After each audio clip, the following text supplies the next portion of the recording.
Anyway, they came out of nowhere. Right. Did I really ruin Daddy's lawsuit? No, You might have, actually. of course not. And in conclusion, may I please remind you that it does not say RSVP on the Statue of Liberty. Amen. Thank you very much.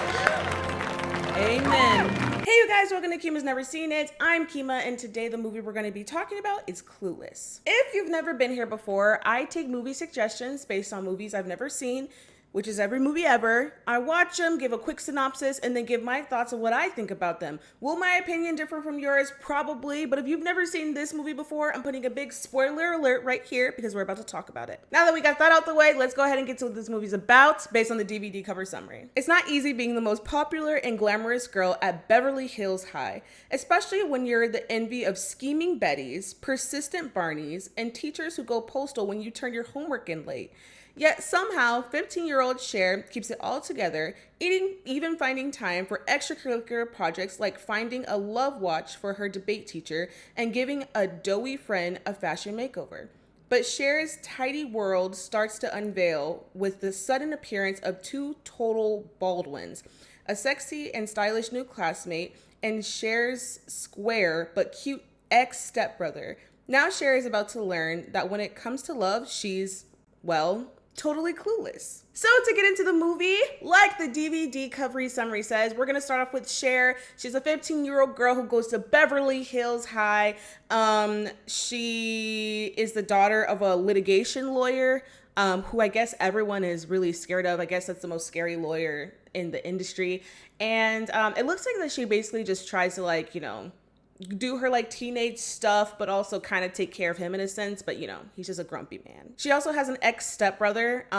His mom used to be married to her dad. They're not married anymore. They've been divorced, I think, for like 5 years now, but I guess he still considers, you know, part of the family, so he comes around from time to time. His name is Josh, but we'll meet him later. Then when Sherry's going to school, we meet her friend Dion. They live similar lives as far as, I guess, being like rich girls and just in their own little world and stuff.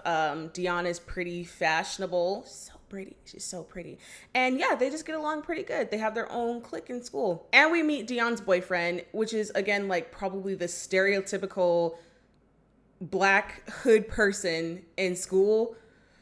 So yeah, I think his name is like Donnie or something like that. It doesn't really matter. Apparently their relationship is a little bit toxic, but you know, Cher doesn't really say much about it. She just goes about her business. And Cher is single. She actually doesn't have a boyfriend in high school. She doesn't really like high school boys because, you know, they're just not on her level. So she just stays to herself. Now we go to class with Cher. We find out that in her debate class, she got a C, which she doesn't think is fair. She likes all the debates that she's done. She thought that she, you know, did everything she was supposed to do, but apparently she didn't have adequate research and all that kind of stuff. So her and Dion both got not great grades. I think Dion got like a C minus. So now they have to come up with a plan to try to get their grades back up, which Cher has done before in the past with other teachers. So she just needs to dig deep to see what she can do for the debate teacher. She goes back home. We meet Josh, again, the ex-stepbrother. They have their normal, I guess, like sibling or friend banter. It's just a little scene. Back to school. The best way that Cher can think of to get Mr. Hall, which is the debate teacher, a way for them to get their grades up is if he had a girl or he got late or something. So they're trying to think of who they can hook him up with, and they see a teacher. Her name is Miss Geist, who kind of seems in the same realm of just like kind of being alone and to themselves and shy like he is.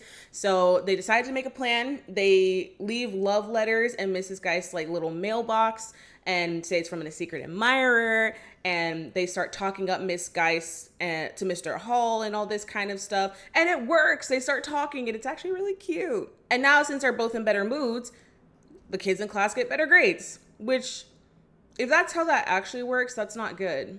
But I mean, for the movie's sake, good job, girls. Then we meet a new girl. Her name is Ty. Also, I don't know who this actress is. To me, she looks like Ariana Grande, especially when she was on Victorious. She looks just like her to me. But anyway, she's a new girl. She has I feel like she has a Boston accent, an East Coast accent for sure. And Cher decides, oh, hey, this new girl, we need to help and give her a makeover and all this stuff and get her to fit into the school. So she invites her to join their little clique. During lunch, Ty talks to this guy named Travis. He's a part of like the skater stoner group. And they looks like they hit it off. They're talking about different drawings Ty's done and all these stickers and like similar interests. But when Ty brings it over to Cher and D is Dion, they don't like that. They don't think that that's a good look. So after that, they're just like, listen, we're going to help you out. We're going to give you a full makeup over. So they do her hair, they do her makeup, they redo all her clothes. They just head to toe, they just remake her up. And when they go back to school, boys are looking, she's getting a lot more attention and she's liking the attention. And they're all invited to a party that usually gets shut down or broken up by the police, but they still think they're going to go. Cher also wants to tie up with this guy named Elton. He's a part of their like popular group and he just became single. And she thinks that they would be good together, but he's not thinking about her. So they go to the party. Everything is pretty okay. It seems like Ty is pretty clumsy or, you know, she's just a little awkward and stuff like that. So she gets hurt and Cher invites Elton to come over to try to help her.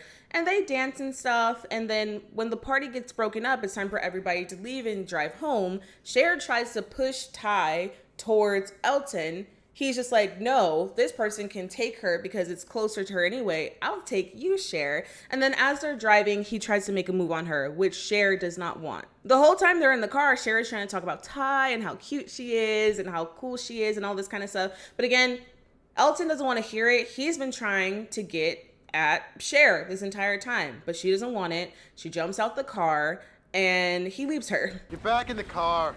Leave me alone. Fine. Hey, where are you going? Once he leaves, she's all by herself on a different part of, I don't even know where they're at, just a different part of California. Let's just say that. She ends up getting robbed. They take her purse, they take her phone, and she has to call Josh now to pick her up so that her dad won't be too mad. So then the next day, Ty is upset about Elton because it seemed like she really liked him. But he wants nothing to do with her. He's talking to every other girl. So she's a little sad about it. But they end up, taking her shopping and go to talk just to clear her head about it. So that goes over fine. Meanwhile, Cher is still talking about, saving myself for the right one.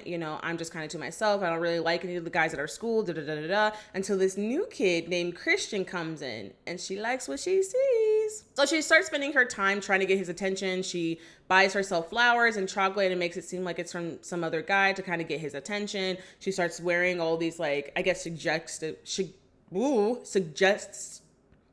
suggestive clothing that way, just to get his attention. And it works. He starts to talk to her and it's just like, I'm new around here, but what do you guys got going on? She's just like, there's going to be a party this weekend, and they decide that they're going to go together. Christian comes over to Cher's house to come and pick her up.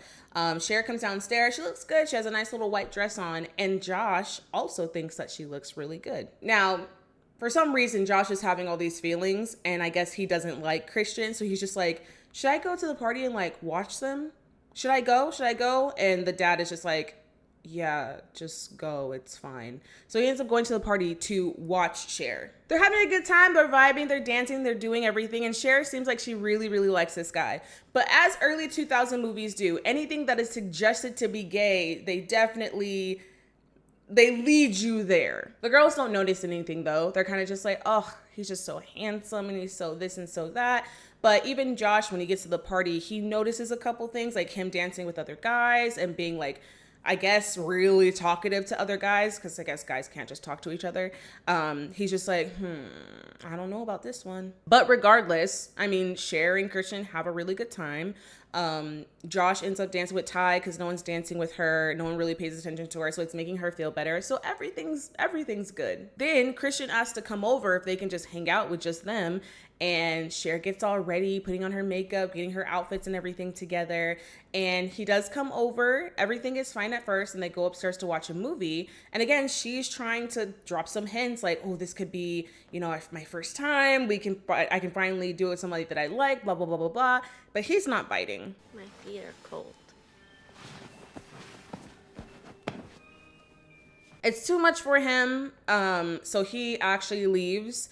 And no first time for Cher, which is fine. Save yourself, girl. And then the next day, when Cher is with Dion and Dion's boyfriend, he kind of breaks it to them just like, oh, I don't know why you think that you're going to get far with him. He's not straight, at all. And then they come to the realization of just like, oh, maybe you're right. So then later, Cher is okay with them just being best friends. They go shopping together. They have a good time. They look at different things together. So she's completely okay with him just being one of her really good friends.